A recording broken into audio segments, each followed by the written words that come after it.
Buenos días, alumnos. Siguiendo con nuestras clases virtuales en el curso, en esta ocasión de literatura, vamos a ver un tema que es sobre el Renacimiento europeo. Antes de ello vamos un poco a contextualizarlo, ¿no? Para entrar luego en la definición. Pues en Europa sucede una serie de eventos que va a permitir la consolidación de lo que es el Renacimiento. Uno de ellos, por ejemplo, puede ser la invención de la imprenta, que lo hizo pues Johannes Gutenberg. La consolidación política de las naciones a través de la reforma protestante, que más adelante tiene un papel muy importante. El descubrimiento de América y su posterior invasión, 1492, el financiamiento de los artistas para la difusión de la cultura clásica a través de los mecenas. Pues los mecenas eran las personas encargadas, ¿no? Digámoslo así, de representar a estos escritores, a apoyar a la cultura, a apoyar el arte, y sencillamente el artista, el escritor, el dramaturgo, si queremos verlo así también, solamente se basaba en hacer su obra, nada más. A él no le importaba nada más que hacer su obra, porque el mecenas se encargaba de pagarle todo, pues, ¿no? Su familia, él, todo. Solo él tenía cabeza para armar su obra. Ahora, la palabra renacimiento, primero hay que tener en cuenta que proviene del francés renaissance, usada desde el siglo XII con referencia al arte y a la civilización, pues. Ahora, netamente, el Renacimiento, como dice, ¿no?, la definición, es un movimiento de renovación cultural y científica, donde pues básicamente emergen mucho más las letras, artes y la ciencia, pues. Esto va a surgir en Italia y específicamente Florencia, ¿no? Y posteriormente va a abarcar también algunos países de Europa. Generalmente va a abarcar el periodo o los siglos entre el 15 y el 16. Ahora, los personajes, los artistas y los escritores del Renacimiento tuvieron un gran interés por la cultura de la antigüedad grecolatina. Hay que tener en cuenta eso. Los estudiosos que buscaban en el conocimiento de la antigüedad y en el estudio de las lenguas clásicas, pues el griego, el latín, por decirlo. Respuesta para los retos planteados por una sociedad en transformación, recibieron el nombre de humanistas, ¿sí? Entonces ya tenemos una idea de lo que es el humanismo, ¿no? El humanismo visto pues en este caso como una doctrina que va a valorar al ser humano, va a valorar esa condición del hombre, ¿no? Lo que va a conllevar a lo que es el antropocentrismo, ¿verdad? Entonces, de eso parte lo que es el Renacimiento. Ahora, que el origen del Renacimiento sea italiano es porque Italia es fundamental por su pasado histórico, pues, que ahora se quiera recuperar e impulsar. Además, hay otro factor relevante, y es que Italia nunca hubo pues un arraigo total de lo que es la cultura, el aporte medieval, como sí pues ocurrió en el resto de Europa, precisamente porque aún estaba latente el espíritu clásico. Pero obviamente Italia no, pues, entonces Italia quería otra cosa, y ahí sencillamente pues apareció lo que es el Renacimiento. ¿Qué características presenta pues el Renacimiento? Primero, nos dice que surge en Florencia, Italia, con el arte del Quattrocento. El arte del 400 nos dice básicamente porque en castellano pues significa 400, ¿no? Primero que nada, y está pues aludido a los años que pertenece el siglo XV, que es 1400, de ahí viene, ¿no? Entonces por ese lado viene lo que es el 400. Posteriormente también el quinцento, pero eso es un poco irrelevante. Algunos lo ven como el último renacimiento porque este es el primero o es el segundo, o sea, es una discrepancia por ahí, pero lo básico que estamos en lo que es el 400 y surge en Florencia, Italia. Otro punto es que también dice que el hombre es el centro de la preocupación objetiva, y eso nos lleva a que es antropocéntrico, pues, ¿no? Ya no gira en torno a Dios, ¿no?, sino gira en torno al hombre, porque el hombre es en este caso el arquitecto, como quien dice, de su destino, pues. ¿no? En este caso pues va a organizar todo, sin dejar de lado obviamente la fe, ¿no? Dios, etc. Pero gira sobre el hombre. Por eso que en este caso, en este periodo, es lo que también nace pues el arte, o mejor dicho, el desnudo. Lo que ahora pues en Italia, si uno ve por fotos o ha viajado, qué sé yo, entonces ve mucho desnudo de hombres y mujeres, porque en este caso se revalora la belleza del hombre, llámese mujer o varón, claro. Entonces eso es lo que se destaca ahí, ¿no? Otro punto es también el predominio de la razón como oposición al dogmatismo de la Edad Media, lo que estaba mencionando, pues, ¿no? En oposición a las religiones. Ahora, ya que estamos en un periodo de renacimiento, pues donde la ciencia pues avanzaba mucho, había pues a pesar de lo que la religión estaba en contra, porque no la dejaba ser, aún así la ciencia pues seguía adelante. A tal punto, por ejemplo, Giordano Bruno dice que fue quemado delante de toda la población, ¿no? De un pueblo, porque él decía que la Tierra giraba alrededor del Sol, o sea, por esa razón, ¿no? O sea, ahora lo sabemos que es así, claro, ¿no? Pero en ese tiempo, imagínate, está pues hablando en contra de lo que es los paradigmas, ¿no? De la iglesia, entonces a eso se llegaba, pues. Otra característica decía que también es el florecimiento del humanismo, ¿no? Como decía yo, ya sabemos lo que es, ya tenemos una idea de lo que es el humanismo. Entonces, aquí es donde pues florece, pues emerge, ¿no? Nace con todo su esplendor, pues y abarca pues mucho. Otra característica, hay predilección por la naturaleza. Y eso es porque el hombre se vuelve uno con la naturaleza, estableciendo pues una conexión mística con el universo. ¿Sí?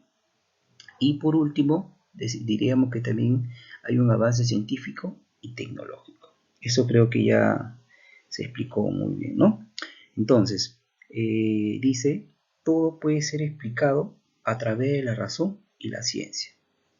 Y por ende hay un avance científico y tecnológico. En ese mismo periodo, ¿no? En esa misma idea, podemos rescatar los grandes científicos pues, que aportaron, ¿no? En esos tiempos. Tenemos Copérnico, Galileo Galilei, y ni qué decir de Leonardo da Vinci, ¿no? Tenemos representantes de este periodo, de este. Tenemos, por ejemplo, así a grosso modo, ¿no? A Garcilaso la Vega con sus églogas, Tomás Moro con Utopía, John Milton con El Paraíso Perdido, Michel de Montaigne con Ensayos, que a propósito fue el, digamos, aquí donde se creó, pues, el ensayo propiamente, ¿no? Que ahora especialmente se elabora, se realiza, ¿no? Fue el creador, el padre.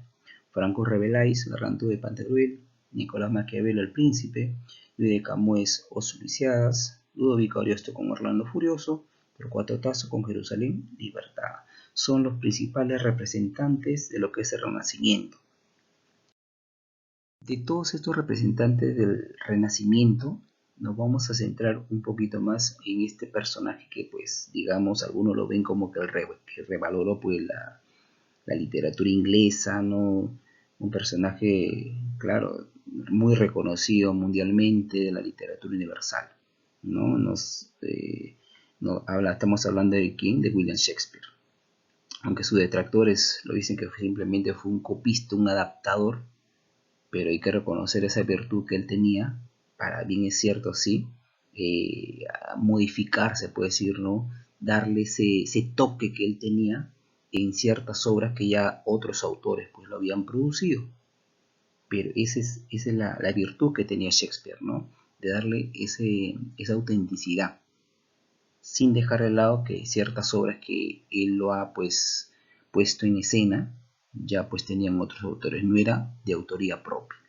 Entonces, Shakespeare, primero que nada, nació en Stratford en 1564. A él se le conocía con el apelativo del Cisne de Avon. Ahora, él era pues hijo de John Shakespeare, un hombre adinerado, y de Mary Arden, la familia también acaudalada. Contrajo matrimonio pues con ella en 1582, con Anne Hathaway, 8 años mayor que él. Poco después marchó a Londres, donde pasó gran parte de su vida, incursionó en la poesía lírica. creando sonetos sugestivos de real categoría estética. En 1593 publicó Venus Adonis, ¿sí?, la primera obra. Luego, La violación de Lucrecia y sonetos, que estos pertenecen a lo que es el género lírico, son poesías, son poemas. Luego se puso en contacto con el ambiente teatral. Este hecho le permitió seguir su propia vocación. Formó parte de grupos teatrales y destacó en el grupo teatral de los reyes ingleses Jacobo I e Isabel I. Ahora, Shakespeare, en este caso, no va a abandonar nunca ese mundo pues teatral que siempre él ya había nacido con esa idea, ¿no?, con esa mentalidad, porque no solo fue escritor, sino también fue actor. Como se dijo, ¿no?, fue un empresario de éxito porque en este caso tenía pues su propio teatro, The Globe, o sea, el Globo, y estaba pues a orilla del Támesis, ¿no? Entonces este hombre pues falleció el 23 de abril de 1616. Antes de pasar a sus obras, ¿no?, ¿qué características pues tenía sus obras o las obras de Shakespeare? Las obras de Shakespeare, sus obras pues se contextualizaban en Inglaterra durante la época isabelina, o sea, durante el reinado de Isabel I. Aparte utilizó tanto la prosa como el verso. Él combinó lo culto con lo popular y aparte desarrolló géneros, ¿no?, géneros diversos, llámese pues trágico, dramático, ¿no?, lo mismo que es la comedia misma, ¿no? Eso es lo que él desarrolló. Ahora, en su producción, decía, tenemos, o sea, en sus obras, tenemos en el género lírico la poesía más, digamos, renombrada, que es Venus y Adonis. Y en el género dramático, ahí tenemos un grupo de obras que antes de mencionarla, vamos a decir pues qué características él ponía pues más saltantes en estas obras de corte dramático, ¿no?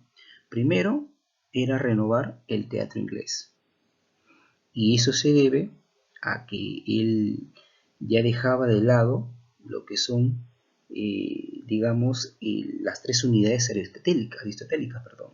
Él dejaba de lado eso, unidad, tiempo, acción, ¿no?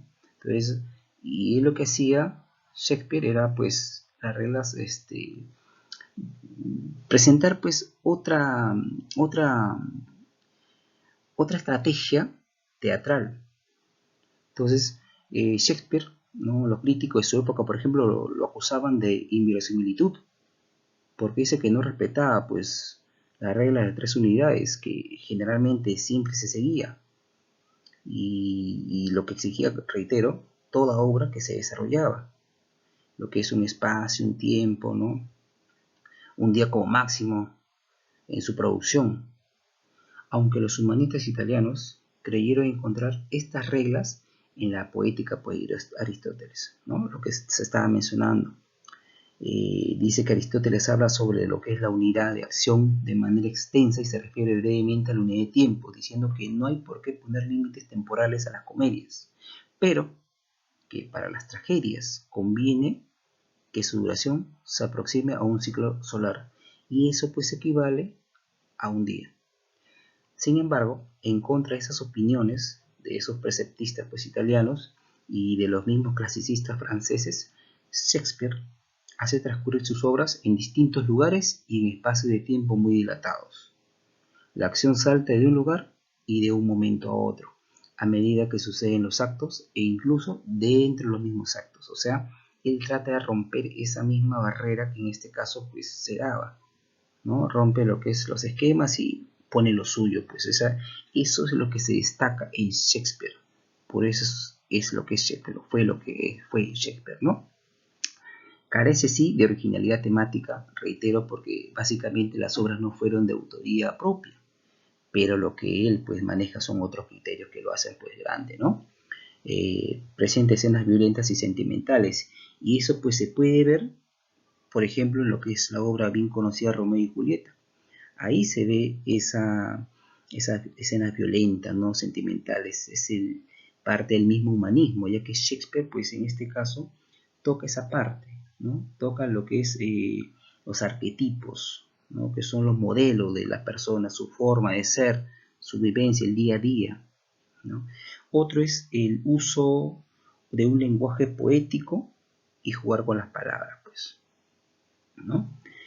Y por último, va a profundizar en las pasiones de sus personajes. Valga la redundancia, lo que estaba mencionando, los modelos, los paradigmas, los mismos arquetipos que presenta un ser humano cualquiera, ¿no? Reitero, puede ser alegría, tristeza, pena, etc. Tenemos distintos estados emocionales y eso es lo que manifiesta pues, Shakespeare en cada obra teatral. Bueno, en lo que respecta a tragedias, tenemos un grupo, ¿no?, de obras, en este caso que Shakespeare pues se puede decir manifestó, ¿no? Hay que tener en cuenta que tanto principalmente, ¿no?, Hamlet como el mismo Romeo y Julieta presentaban 5 actos. Por ejemplo, el primer acto era el planteamiento, digamos el planteamiento del problema, el planteamiento de la situación. El segundo acto era la transición hacia el clímax. El tercer acto, propiamente el clímax. El cuarto acto, la transición hacia el desenlace.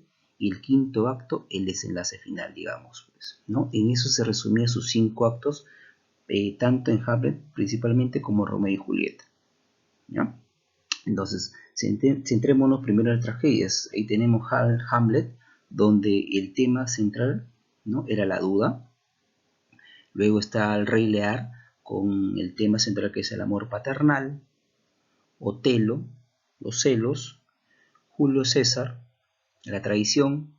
Romeo y Julieta, el amor juvenil. Macbeth, la ambición. Antonio y Cleopatra, la infidelidad. Eso es en cuanto a tragedias. En cuanto a comedias, tenemos El mercader de Venecia, siendo su tema central la avaricia, La tempestad del ideal educativo, La fierecida doma del machismo, y para terminar, Las alegres comadres de Windsor, que es el arribismo, ¿no? Entonces, cada, digamos, obra con su tema central, y algo así rapidito, ver lo que es el punto central de cada uno, o sea, mejor hecho un resumen rápido de algunas cuantas obras. Por ejemplo, en Hamlet, ¿no?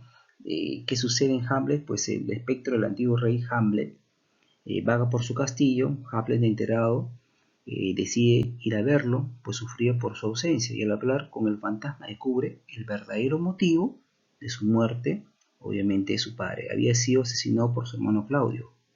Hamlet, para confirmar sus sospechas, decide representar la muerte de su padre ayudado por un grupo de cómicos que visitaba el palacio. El nuevo rey Claudio se incomoda y Hamlet confirma su sospecha y decide vengarse, pero en un malentendido Hamlet mata a Polonio, padre de su enamorada Ofelia. El rey, fingiendo ayudar a Hamlet, lo manda en un viaje para que huya, pero ¿cuál era su intención? Era matarlo, pues. Hamlet, superado el trance de su viaje, vuelve a Dinamarca, donde Ofelia ha muerto ahogada. Laertes, quien era hermano de Ofelia, desafía a Hamlet a un duelo inducido por Claudio. Durante el duelo, la reina, que se había casado con su cuñado Claudio, o sea, la mamá de Hamlet, muere envenenada. El rey Claudio muere por la espada de Hamlet y en este caso, Laertes, se mata. La obra termina con la llegada de Fortinbras, príncipe de Noruega, que pretende recuperar las tierras de su padre. Ahora, en este caso, pues, tenemos como resumen, ¿no?, de lo que es Hamlet. Luego, lo que es el Rey Lear. En este caso se cuenta, ¿no?, según la obra Shakespeare, dice que el Rey Lear de Bretaña se propone repartir sus dominios entre sus 3 hijas. Cornelia, casada con el duque de Albania. Regaña, esposa del duque de Cornwallis. Y Cordelia, soltera, a cuya mano aspiran el duque de Borgoña y el rey de Francia. Lear promete dar los más ricos presentes a la que mejor exprese su gratitud filial. Gonerilla y regaña adulan lo más posible al monarca, su padre, pues, Lear.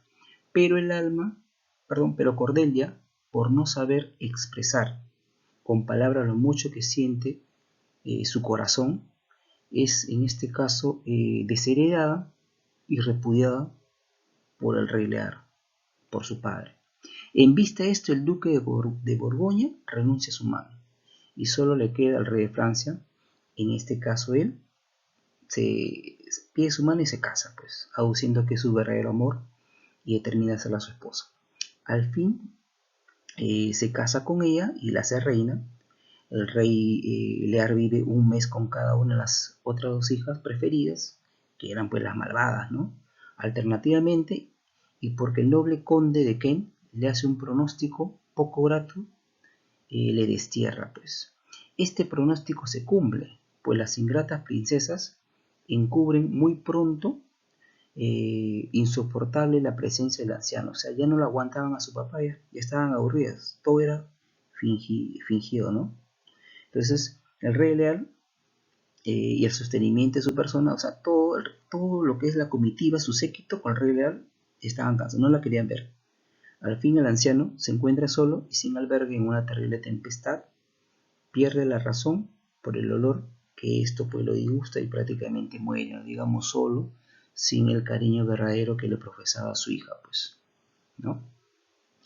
Luego tenemos lo que es Otelo, ¿no? Otelo más o menos dice, pues un general moro al servicio de Venecia, consigue el amor y la mano de Desdémona, una noble veneciana, pero Yago, despechada porque Otelo ha nombrado su lugarteniente a Casio, y no a él, trama su venganza.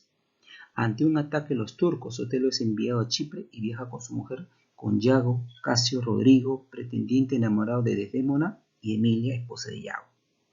En Chipre, Yago consigue que Casio se emborracha y pierde la confianza de Otelo. Así se convierte en el oficial de confianza de Otelo y empieza a insinuar que Desdémona le es infiel con Casio. Emilia, mujer de Yago y dama de compañía de Desdémona, toma un pañuelo de este y se lo entrega a Yago, quien lo deja en el cuarto de Casio y pues lo utiliza como pretexto para hacer evidente la infidelidad de Desdémona ante los ojos de Otelo. Casio pide a Desdémona que interceda ante su esposo para que pues le devuelva el grado de teniente. Otelo sorprende en una conversación entre Yago y Casio hablando de Blanca, amante de Casio, y cree que se habla de Desdémona. Convencido pues con esto, ¿no?, que su esposa pues le era infiel, ¿qué hace Otelo? La mata. Mata a Desdémona estrangulándola. Rodrigo se enfrenta a Casio y muere. Emilia, ¿qué hace? La desenmascara a su esposo, quien la asesina a consecuencia de eso. Otelo advierte el error que ha cometido y ¿qué hace? Se suicida.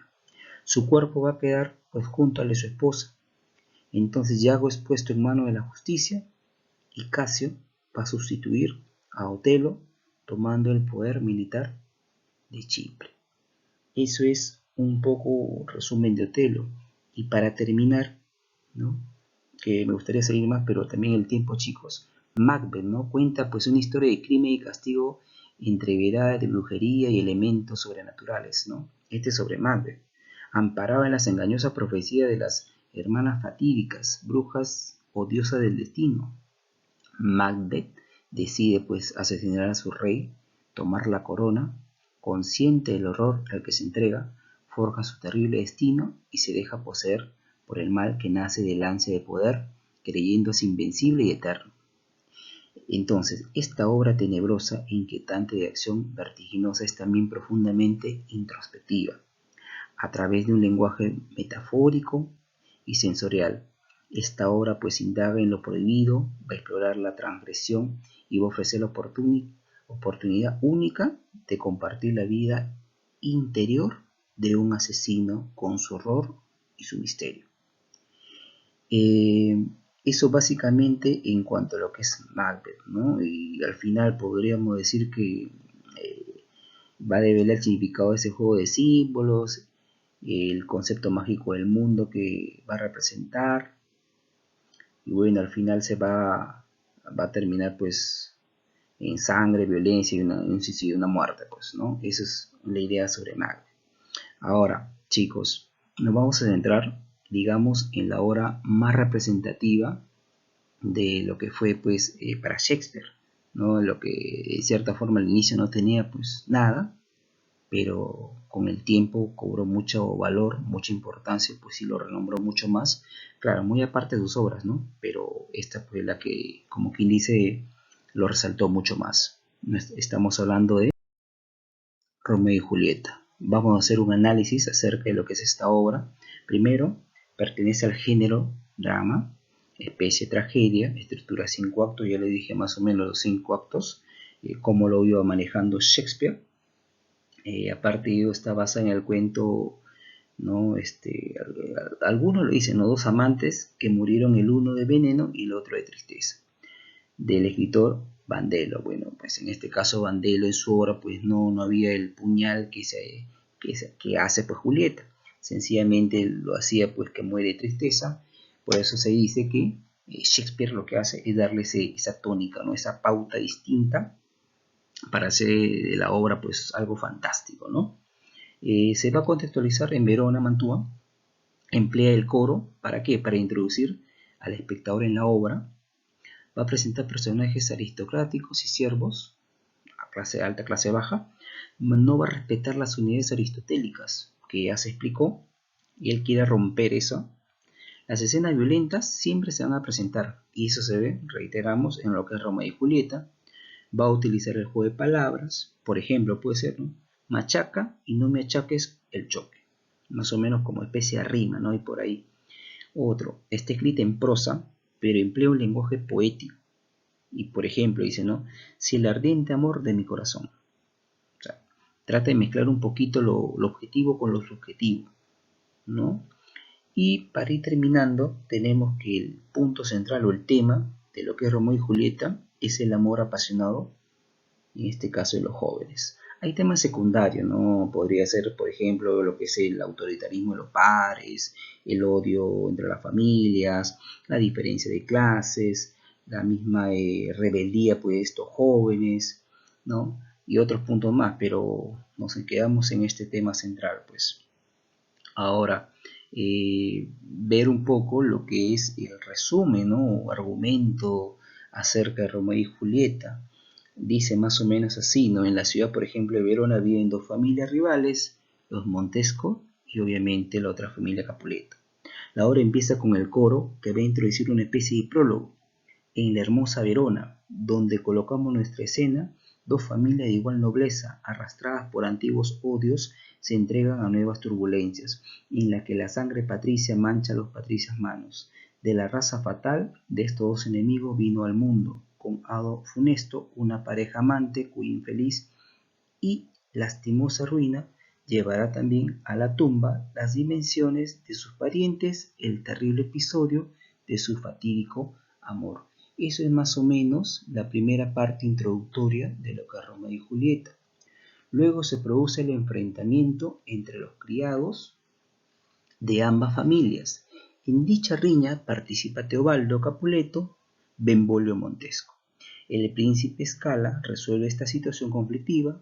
Romeo llega después del problema y conversa con su primo Benvolio. Le explica que está enamorado de Rosalina, jovencita que rechaza sus pretensiones amorosas.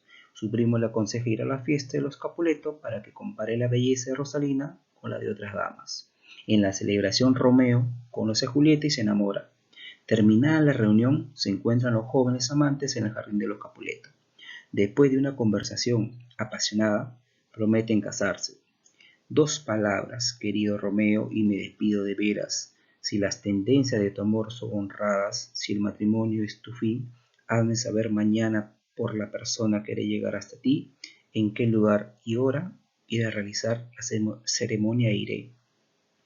Al día siguiente Romeo recurre al fray Lorenzo, su amigo y cura de Verona, para que los case. Una vez realizada la ceremonia, Romeo y Julieta, los cuales ahora son esposos, parten a sus casas. Romeo, caminando por la plaza, encuentra a su amigo Mercurio y a Benvolio. Teobaldo, el primo de Julieta, se acerca y discute con ellos. Tras el altercado, Teobaldo mata a Mercurio y Romeo asesina a este por venganza y huye a Mantua. La noticia enluta la casa de los Capuleto, por lo que el padre decide casar a Julieta con Paris, pariente del príncipe de Verona, con la intención de olvidar el mal momento. Ella rechaza la propuesta de su padre, pero éste se impone. Desesperada busca a fray Lorenzo y le jura que se suicidará antes de traicionar a su esposo. El fray elabora un plan para que los amantes encuentren la felicidad. Julieta aparentará su muerte tras beber un narcótico. Luego, junto a Romeo, se desenterrarían y ellos irían a Verona para ser felices. Es así que el día de la boda con Paris, todos se sorprenden al enterarse del suicidio de la novia. Al escuchar la noticia de la muerte de su esposa, Romeo compra un veneno mortal y se mata, frente al supuesto cadáver de su cónyuge. Julieta, al ver a su esposo muerto, se mata clavándose una daga en el pecho. Esta obra pues concluye con la reconciliación de las familias y las palabras del príncipe Scala, ¿no? Que dice más o menos: esta mañana trae consigo una lúgubre paz. El sol de tristeza no ha de mostrar la cara. Vámonos de aquí para hablar más de esas tristes cosas. Algunos serán perdonados, otros serán castigados, pues nunca hubo una historia de más dolor que esta de Julieta y su Romeo. Eso es más o menos el argumento de lo que es esta grandísima y magnánima obra de Shakespeare. Bueno, jóvenes, espero se haya comprendido pues este tema tan rico, tan importante, y ni qué decir a las obras de este grandísimo escritor. Ahora, en conjunto vamos a resolver estos ejercicios en base a esta teoría, al marco teórico que hemos, o en este caso he planteado. Y bueno, el ejercicio nos dice, ¿no? ¿Cuál es el movimiento que contribuyó a la aparición del Renacimiento? O sea, hubo un movimiento que fue pues partícipe para que sea el Renacimiento. Hay que tener en cuenta que el Renacimiento hay que asociarlo con lo que es el hombre, pues, ¿no? ¿Y por qué? Porque en este caso fue el hombre, se puede decir, partícipe de muchas situaciones nuevas que se estaban dando, ya que en el movimiento, el grupo anterior, ¿no? Que es lo medieval, primero se centraba en lo que es Dios, o sea, era más teocéntrico. Aquí no era teocéntrico, era más antropocéntrico, ¿verdad? Entonces, vamos viendo la primera parte, ¿ya? La alternativa A nos dice el platonismo. El platonismo pues es una concepción filosófica de Platón, ¿no? Donde pues según la cual solo los conceptos son inmutables, mientras que el conocimiento es mudable, ¿no? O sea, ese es el platonismo, y eso no tiene que ver con el Renacimiento, ya que no contribuyó pues a esta aparición, así que lo descartamos. La B, el humanismo. Y el humanismo, ya lo hemos mencionado anteriormente, es una doctrina, ¿no? Una concepción que va a valorar al ser humano en su condición, pues en su condición de humano, con todas sus virtudes, defectos, características. Y hablar de esto, pues estamos hablando del humanismo, ¿no? Es hablar de un antropocentrismo. Y eso fue, digamos, un valor fundamental para que pues apareciera el Renacimiento. Entonces, sí es o sí reúne las características para tal fin. Teocentrismo, dijimos que esto pertenece a lo que es lo medieval, ¿no? Dios, entonces no es, pues, descartamos. Y lo que es lo antropomorfismo, antropomorfo, ¿no? Donde en este caso un ser con apariencia humana, o algunos lo ven como una doctrina que va a defender, que defiende a Dios que tiene un cuerpo humano, pues, ¿no? Entonces, y eso no tiene nada que ver, o sea, todo lo religioso básicamente no abarca mucho en este movimiento renacentista, pues. Entonces la respuesta correcta sería pues el humanismo en este caso. La pregunta 2 nos dice, indica qué tema es ajeno a Hamlet de este escritor Shakespeare. Entonces, Hamlet tiene características, sus obras pues tiene características, tiene situaciones, ¿no? Y su misma temática. Entonces, la característica principal o características principales se da, pues vamos con la primera, la venganza, sí, ¿no? Porque en este caso sabemos la estructura, ¿no? Él se quiere vengar de la muerte de su padre a costa de su tío, pues quien lo mató, ¿no? Claudio, y su mamá también, que estaba ahí confabulada. Entonces sí es un tema que se trata en Hamlet, ¿verdad? En la A. En la B, la traición, ni qué decir, ¿no? La locura llega a un punto donde Hamlet piensa que está loco porque ve fantasma, ¿verdad? Entonces también es. Y lo que es el destino, ¿no? El destino sí es un tema ajeno a Hamlet, porque en este caso pues nadie pues supo la situación, pues, o sea, no estaba predestinado para tal fin, fue algo intempestivo. Por ende, esta es una característica ajena a la obra del autor, el destino. La pregunta 3 nos dice, ¿no? En este caso, nos pone especie, digamos, un monólogo, ¿no? Ser o no ser.